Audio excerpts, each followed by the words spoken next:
طریقہ ہے. ایک دن آقا کریم علیہ السلام ایک چٹان کے اوپر بیٹھے تھے اور حضور علیہ السلام قدید کھا رہے تھے. یہ خشک گوشت جو کر کے اس کو بعد میں جب پکایا جاتا ہے تو اس کو قدید کہتے ہیں، یا سرید تھی، حضور کھا رہے تھے. تو ایک خاتون وہ گزری اور اس کے بارے میں اہل علم کہتے ہیں کہ وہ بڑی زبان دراز تھی اور وہ مردوں کو بھی ایسی ایسی باتیں کرتی کہ لوگ جو ہے وہ اس کی شر سے بچا کرتے تھے. تو اس نے کہا کہ آپ تو ایسے کھا رہے ہیں جس طرح کے عبد کھاتے ہیں. تو حضور علیہ السلام نے فرمایا اگر میں عبد نہیں ہوں تو کون عبد ہے؟ فرمایا میں سب سے بڑا عبد ہوں.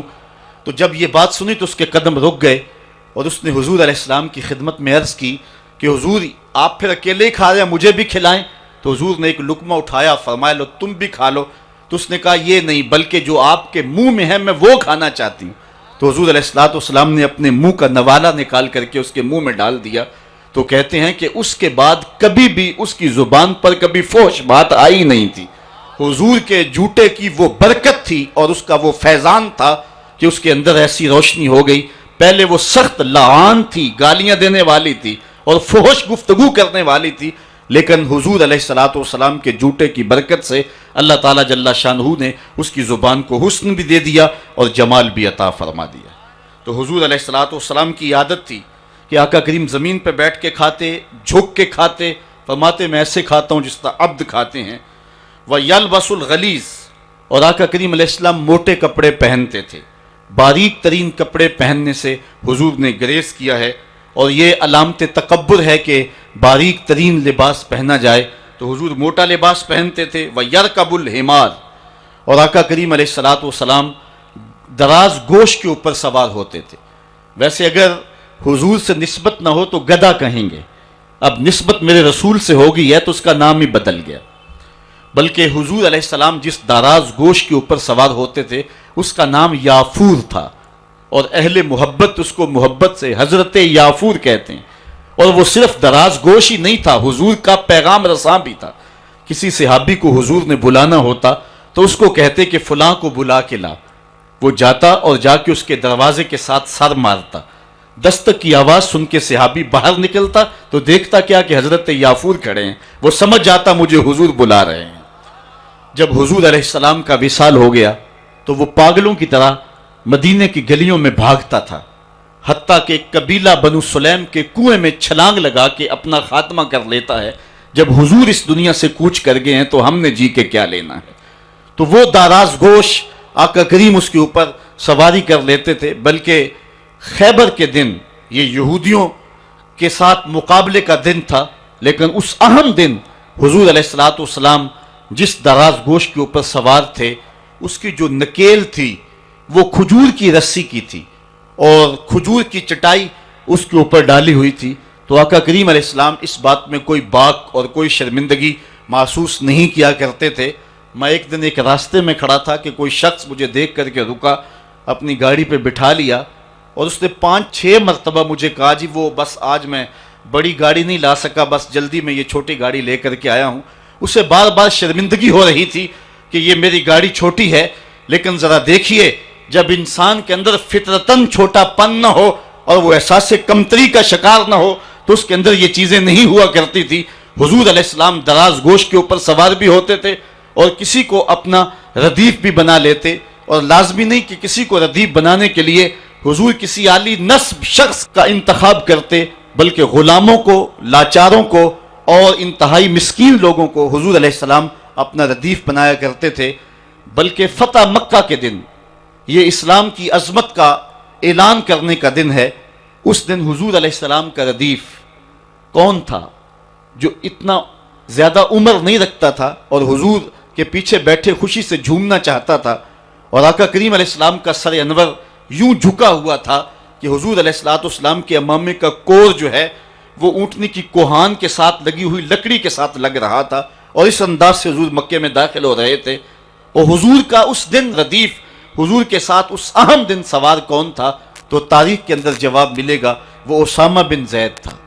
حضور کا منہ بولا بیٹا حضرت زید بن حارثہ کا فرزند، جو حضرت ام ایمن کا بیٹا بھی ہے اور حضرت زید بن حارثہ کا بیٹا بھی ہے. رنگ سانولا ہے، ناک چپٹی ہے، حبشی نیاد ہے، لیکن آقا کریم علیہ الصلوۃ والسلام اس دن اس غلام زادے کو اپنی پشت پہ بٹھائے ہوئے ہیں، بلکہ تاریخ کے یہ اوراق بھی ہمارے سامنے ہیں۔ حضرت حسن رضی اللہ تعالی عنہ حضور کے ایک زانو پہ کھیلتے تھے تو دوسرے زانو پہ حضرت اسامہ بن زید کھیلتے تھے، بلکہ حضور علیہ السلام ایک کندھے پہ حضرت امام حسن کو اٹھاتے ہیں تو دوسرے کندھے پہ حضرت اسامہ کو اٹھاتے ہیں۔ حضرت سید عائشہ رضی اللہ تعالیٰ عنہ فرماتی ہیں، ایک دن حضرت اسامہ رضی اللہ تعالیٰ عنہ کی ناک بہہ رہی تھی، میں نے دیکھا کہ حضور علیہ السلام آگے بڑھے کہ میں اسامہ کی ناک صاف کر دوں، غلام زادے کی ناک صاف کر دوں، تو میں نے عرض کی حضور آپ رہنے دیں، میں صاف کر دیتی ہوں۔ تو حضور نے فرمایا، اے عائشہ، اسامہ سے میں بھی پیار کرتا ہوں، اسامہ سے تو بھی پیار کیا کر۔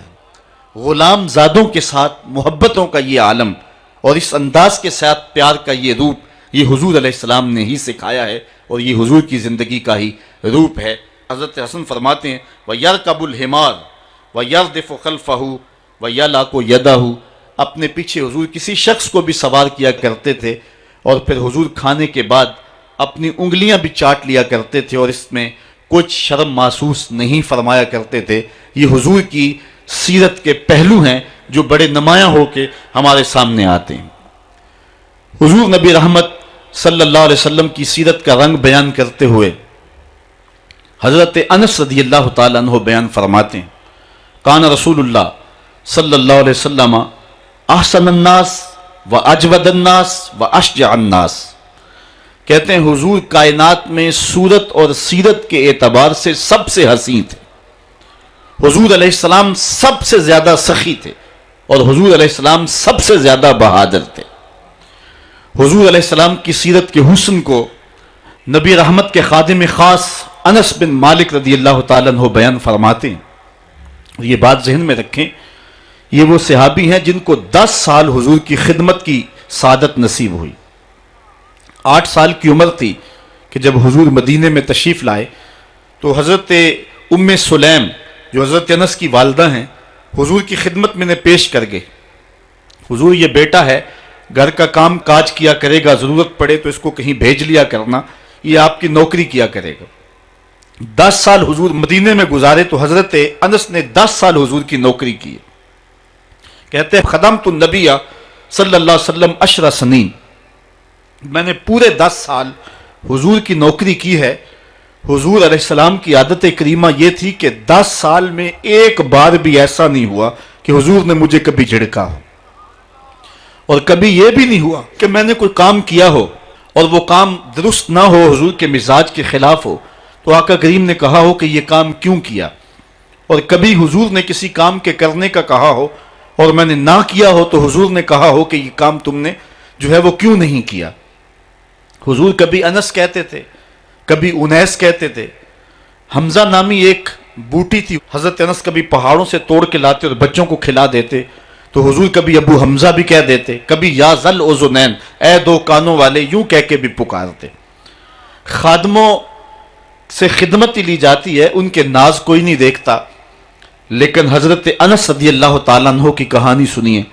فرماتے ہیں میں بالکل بچہ تھا، ایک دن حضور نے مجھے کسی کام کے لیے بھیجنا چاہا اور فرمایا انس فلاں جگہ جاؤ، تو میں دل میں پکا ارادہ کیا کہ میں ضرور جاؤں گا، لیکن میں نے لاٹ سے کہا کہ میں نہیں جاؤں گا، لیکن دل میں عزم یہ تھا کہ میں ضرور جاؤں گا۔ کہتے ہیں کہ میں چلا گیا، راستے کے اندر بچے کھیل رہے تھے اور میں ان کی کھیل دیکھنے میں مصروف ہو گیا۔ آقا کریم علیہ الصلوۃ والسلام نے جس کام کی طرف مجھے بھیجا تھا، باوجود عزم رکھنے کے میں ادھر نہ جا سکا اور بچوں کے کھیلنے کی اس کیفیت کے اندر میں بھی لگ گیا۔ کہتے ہیں تھوڑی دیر ہوئی تو کسی نے آ کر مجھے پیچھے سے گدی سے پکڑ لیا، میں نے پلٹ کے دیکھا فائزہ ہوا رسول اللہ صلی اللہ علیہ وسلم، تو وہ اللہ کے رسول صلی اللہ علیہ وسلم تھے۔ تو آقا کریم علیہ السلام نے فرمایا کہ اے انس، میں تجھے جس کام کے لیے بھیجا ہے تم گئے نہیں ہو، تو میں نے عرض کی حضور میں بس جانے ہی لگا ہوں۔ تو اس طرح سے غلام ہو کر بھی حضور کے ساتھ یوں لاڈ اور ادائیں کر لیا کرتے تھے۔ بلکہ حضور علیہ السلام کے ایک صحابی تھے، آقا کریم علیہ السلام کے ساتھ مزاح کر لیا کرتے تھے، نام ظاہر تھا، ایک بستی کے رہنے والے تھے، وہاں سے آتے اور حضور کی خدمت کے اندر ہدیے پیش کرتے، آقا کریم شہر کی چیزیں انہیں عنایت کرتے۔ ایک دن وہ بازار میں گھاس بیچ رہے تھے